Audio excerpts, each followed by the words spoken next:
Rua dos Bordados. Silenciosa, desolada. Um ar de melancolia pairava no ar. As casas, como sentinelas vigilantes, exibiam paredes descascadas como feridas abertas. No final da rua, erguia-se uma imponente mansão, vestígio da época vitoriana. As janelas, como olhos vazios, fitavam o nada. Os moradores locais sussurravam histórias sobre a casa. Histórias de tragédia, histórias de horror. A casa era um testamento de uma época esquecida. Sua fachada, outrora brilhante, havia se esmaecido para um cinza opaco. Os entalhes ornamentados, agora quase imperceptíveis, pareciam contorcer-se na superfície como almas atormentadas. A varanda da frente estava deteriorada, o telhado ameaçando desabar. O jardim estava tomado por ervas daninhas e espinhos. Ninguém ousava se aproximar da casa. Crianças evitavam-na a caminho da escola. Animais mantinham distância. Era como se o próprio ar ao redor da casa crepitasse com uma energia invisível. Uma sensação inquietante permeava a rua, um silêncio opressivo que parecia amplificar cada farfalhar de folhas e cada rangido de galhos. A casa na Rua dos Bordados, um lugar de sussurros e sombras. Sua escuridão chamava, prometendo segredos que era melhor não serem perturbados. Daniel Blackwood, um escritor em busca de solidão, viu na majestade dilapidada da mansão não o medo, mas a inspiração. Ele descartou as histórias locais como mera superstição. Ansiava por paz, um lugar para se perder em seu trabalho. A casa na Rua dos Bordados parecia o santuário perfeito. Daniel apreciava a solidão que a casa proporcionava. Passava os dias imerso em sua escrita, o silêncio interrompido apenas pelo teclar de sua máquina de escrever. À noite, sentava-se junto à lareira, um copo de vinho do Porto aquecendo sua mão e ouvia o vento assobiando pelas frestas. Ele encontrava beleza na decadência, um charme melancólico na grandeza desbotada. A casa, ele sentia, tinha uma história para contar. Ele a via nos entalhes complexos, nos retratos empoeirados nas paredes, nos vestígios de uma vida vivida e perdida. Ele não acreditava em fantasmas, acreditava na história, nos ecos do passado que persistiam no presente. Mas a casa na Rua dos Bordados guardava mais do que apenas ecos. Guardava segredos, obscuros e terríveis, à espera de serem desvendados. O primeiro sinal veio à noite. Um leve som de arranhões vindo do sótão. Daniel, inicialmente despreocupado, descartou-o como sendo ratos. No entanto, o som persistiu, aumentando de volume, tornando-se mais insistente. No dia seguinte, livros caíram das prateleiras enquanto ele passava. Uma corrente de ar frio o seguia. Um sopro gélido em seu pescoço. Ele tentou racionalizar esses eventos, encontrar explicações lógicas. Mas, no fundo, uma semente de inquietação começou a criar raízes. Certa noite, ele acordou ao som de música. Uma melodia assustadora emanava da sala de música abandonada. Ele encontrou as teclas do piano se movendo sozinhas, como se tocadas por uma mão invisível. O medo, frio e agudo, trespassou sua compostura. Daniel tentou se convencer de que estava tudo em sua cabeça. Estresse, ele pensou.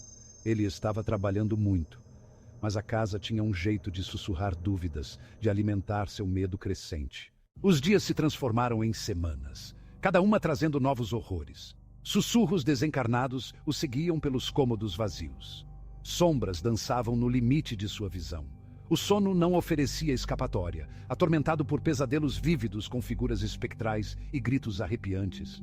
Ele começou a ver coisas, vislumbres fugazes de uma mulher de vestido branco no topo da escada, uma figura sombria à espreita no reflexo das janelas. Sua escrita foi afetada, as palavras se recusando a vir. O medo o mantinha preso em suas garras gélidas.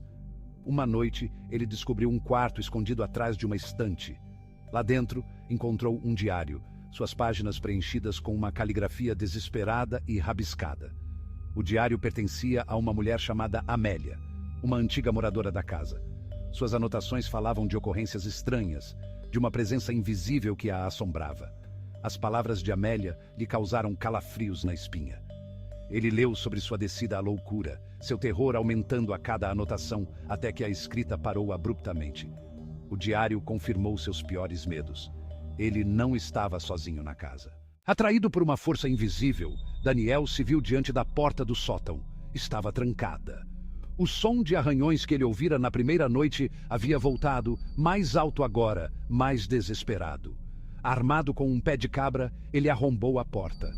O sótão estava envolto em escuridão, impregnado de poeira e cheiro de mofo. Ele deu um passo hesitante para dentro, sua mão tremendo enquanto tateava em busca do interruptor de luz. A lâmpada piscou fracamente, lançando sombras longas e grotescas pelo cômodo. No centro do sótão havia um berço, e naquele berço uma pequena mão esquelética se estendia por baixo de um cobertor esfarrapado. Daniel recuou, horrorizado, seu coração batendo forte contra as costelas.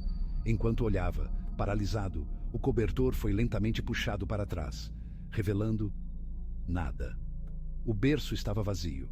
No entanto, os arranhões continuaram, emanando da parede atrás do berço. Ele se aproximou cautelosamente, sua respiração presa na garganta. Ele podia sentir um ponto frio diretamente em frente à parede, um frio nestéstevene que parecia penetrar seus ossos. Com um suspiro profundo, Daniel encostou a orelha na pedra fria da parede do sótão. Os arranhões pararam. E então, ele ouviu um sussurro, quase inaudível no início, mas aumentando gradualmente de volume. Ele disse seu nome. A voz estava impregnada de uma tristeza indizível, uma saudade que ressoou profundamente dentro dele. Ela implorou para que ele fosse embora, para que escapasse enquanto ainda podia. O terror ameaçou dominá-lo, mas a curiosidade, um fascínio mórbido, o manteve preso ao local. Ele estendeu a mão, seus dedos traçando o contorno áspero dos arranhões na parede. Eles estavam frescos. Ao tocá-los, os sussurros se intensificaram, transformando-se em um grito angustiante que pareceu sacudir os alicerces da casa. Ele tentou se soltar, mas era tarde demais. Uma força invisível o arremessou contra a parede, seu corpo tomado pela dor. Ele gritou, sua voz perdida na escuridão cavernosa. Ele teve um vislumbre de uma figura fantasmagórica, seus olhos brilhando com uma luz fria e malévola.